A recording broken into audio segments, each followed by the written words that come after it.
What I'm about to share with you is the exact strategy that I used to land two $30,000 contracts this year alone as a one-person video production business. Maybe you're in video production and you're wondering about how to secure large-scale video contracts, but you don't quite know where to start. Or maybe you're sick of clients always just expecting you to accept the budget that they have on offer, and you want to be able to change that and start charging what you feel you're truly worth. Well, this is the video for you. After 10 years being in video production, it's clear that most people stick with what they know, and ultimately it can cap them and their growth potential. So if you've been producing the same types of videos and not feeling like you can grow into higher ticket contracts, then stay tuned as I unpack the exact strategy that empowered me to secure a number of high value and high profile contracts. The first thing that you need to think about in relation to this is your positioning. So what I did early on in my career is I figured out how to properly position myself as a strategic partner who exists to assist my clients to solve business challenges and problems, not just a videographer with a skill set to create content. Now, this is not my idea, by the way. Thanks to the likes of Christo and others who are willing to share and let out some of their secrets, and through books and podcasts on the matter, I've been able to develop the skills necessary to communicate real strategic value to my prospects. So it's less about your pricing and your production capabilities, because there are so many people out there who can figure out how to use a camera and be decent with it, and how to price up a quote to be competitive in the market. But honestly, the people I know in the industry, like myself, who can truly provide aligned strategy that actually converts to real business growth are relatively few and far between. So I think the number one thing to solidify this idea of positioning is good old-fashioned communication. Initially, you want to be talking more about business and strategy and less about your creative approach. So let's say I get on a call with a potential client and I start talking about cameras, framing, lighting, and all the creative elements that make up a great video production. For them, I'll very quickly paint a picture in their mind that I'm just a cinematographer or a producer. Yes, I may have the right skills to execute and deliver a great outcome in video for them, but I'll very quickly be placed in a group of 10 others just like me. So instead, what you should be thinking about at this early stage is, how do I find out about my clients' real business needs? So way before the how to make or let's make a video together discussion, there needs to be a broader discussion to help them to figure out why they actually are making a video, or even more granular than that, why do they even need a video? So you can see that this understanding of the needs of your client, it comes through our communication. And it's a process of curiosity, questioning, active listening, and then reflecting back so that the client knows that they've been heard and are valued. And this is one thing alone, if implemented in your client interactions on the first call with them, it'll immediately separate you from hundreds of other creators competing on price and services alone. So how I managed to develop this myself is I started to build a series of questions into my initial sales follow-ups.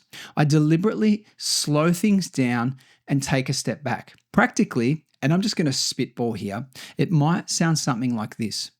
Hi client, thanks for reaching out. To help me get more of a handle on what it is you're trying to achieve with this, do you mind if we take a step back and I want to ask you some questions about your business and your goals so I can ascertain how that relates to the video production? So this, or something really similar to this, would be my lead-in question that I practice before jumping on the call, as I really want to be able to communicate this confidently. Surprisingly, almost 9 out of 10 times, the business owner or the marketing lead I'm talking to will actually welcome the exchange. They may want to share a bit more about their business and personal motivation and achievements, as they may not get much of a chance to do that elsewhere. You'll be surprised about how the conversation could open up when you reframe it away from video production and towards business outcomes. The next takeaway here is instead of the discussion being about price, let it naturally evolve into a dialogue around value.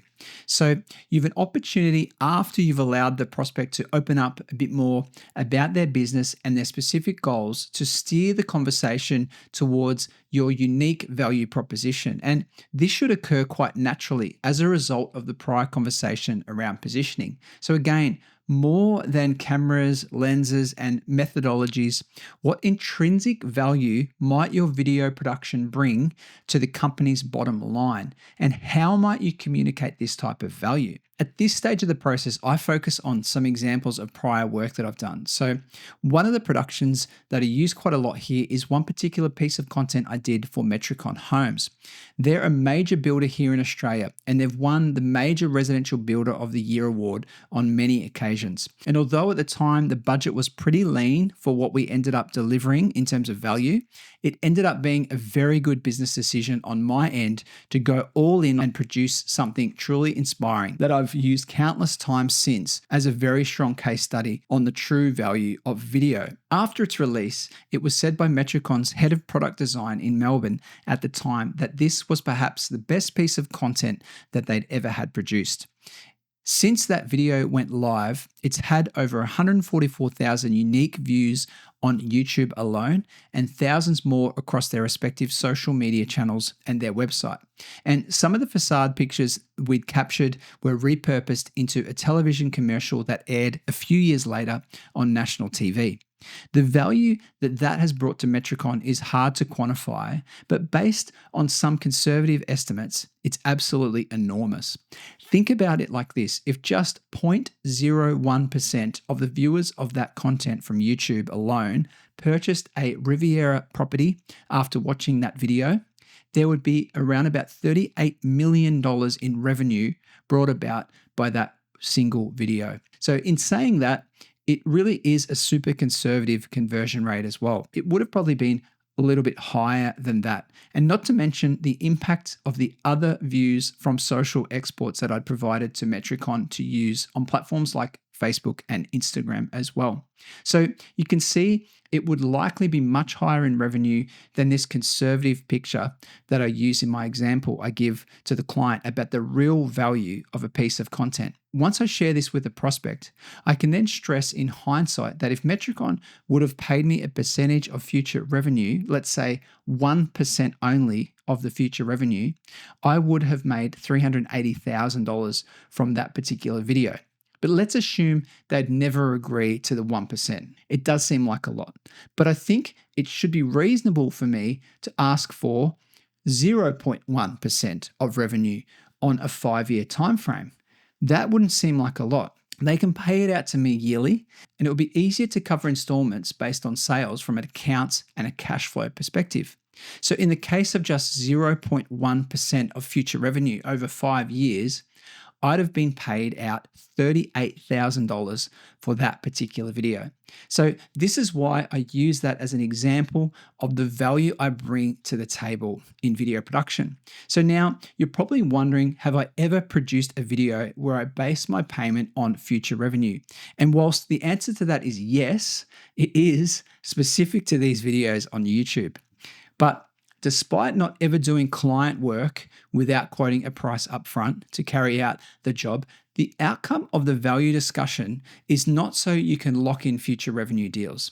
It's really about creating the perception of value in the mind of my prospect so that when I put forward my prices in the latter part of the call, comes across as a cost that they can be more than willing to accept because of the potential future revenue that is attached to the video. So I use this example on purpose as I really need the client to think that my services are highly valuable. So if I can communicate that value, then they won't think my services are going to be the cheapest out there, and I'll no longer be competing with everyone else on price. So by anchoring conversations around the value of the outcome, what my video would generate in revenue, engagement, or reputation, suddenly that $30,000 contract that I've been awarded 2 of this year becomes an acceptable level of spend for the client. Another important thing that you need to think about when you're chasing larger contracts is you need to be in a niche in the type of work and clients where high ticket projects actually exist, or where a future revenue based pricing model might be something the client would potentially agree on. Think of startups where the need for great video content for launch is high to enable them to promote their new products or business, but where revenue is perhaps not yet high enough to afford to pay the full price of your services upfront. Or let's look at real estate for an example, where every agent is trying to get the absolute cheapest possible price for basic photos and video walkthroughs, and where competition is actually really high due to the generic nature of real estate content. So this is where it makes much better sense to approach a major builder like Metricon than a real estate agency lead. The major builder is doing a lot more revenue on every house than a real estate agent if you look at the average agent fees and commission structures.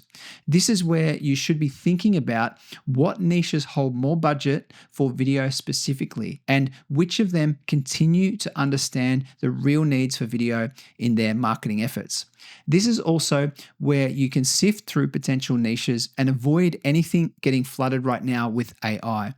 Unless you're willing to scale up an AI content creation business or create for much less than you're actually worth, it's time to just move towards areas where AI isn't being so disruptive right now. In many sectors where personal brand and authority remain high values, AI will not be able to compete anyway, because authenticity of personal voice is essential to build those types of brands. So moving away from lower level content creation tiers and aiming to gear your services towards the industries and brands that are continuing to innovate and are showing a strong resilience against AI is going to become really valuable to us as video creators. Finally, one of your biggest superpowers to taking things to the next level is exercising your right to say no to small, annoying, or misaligned productions. Doing this seems scary at first, but what is much more of a fear of mine now is to remain stuck in a rut or be in a competitive niche where I'm unable to grow towards the higher ticket contracts. Saying no to many smaller jobs that I could be spending a day here and there on was what freed me up to chase and close in on these major contracts. And these are 10 times more profitable to my bottom line than all the smaller jobs put together. So the added benefit of just having 2 clients to take care of has really simplified my time managing clients and schedules. It's freed me up to be working on securing the next big contract, and I find them more straightforward to produce and deliver than many of the lower tier contracts that I've produced in the past. So if you've been listening to this and you're thinking, okay, Michael, that all sounds wonderful, but what exactly do I say on those first client calls to shift the conversation away from price and towards value? Well, I've put together a high value client discovery script and question framework. It's the exact script and set of positioning questions that I use when I'm speaking with new clients, along with follow-up templates you can drop straight into your business. It's designed to help you stand out from the hundreds of other videographers competing on price, and instead position yourself as a strategic partner worthy of those high-ticket contracts. You can grab it right now at the link below on my website. But that's all from me, and thanks so much for watching this video. If you did find it helpful, be sure to give it a thumbs up and subscribe down below for more videos, and I'll see you in the next one. Bye for now.